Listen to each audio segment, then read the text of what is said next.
喺珠海啊，87方就可以做到4間房啦，而且咧總價150萬就可以攞低啦。睇下我哋呢個門先，可視智能門鎖咧都係一個交付標準嚟嘅喎。另外一邊咧就係我哋贈送嘅一間房，可以做一個功能房啦。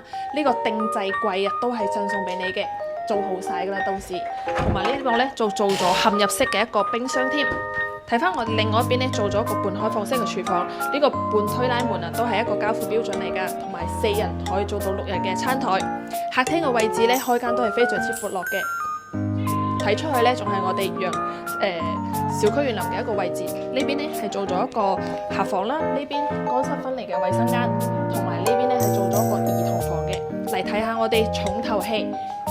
做咗一個大平層先會有嘅270度嘅轉角飄窗添，呢個視野非常之正嘅，到時都係睇我哋嘅小區園林噶。同埋櫃咧都做好晒啦，87平仲可以做到2個衛生間，同埋呢度仲可以放一個1.8米嘅床添。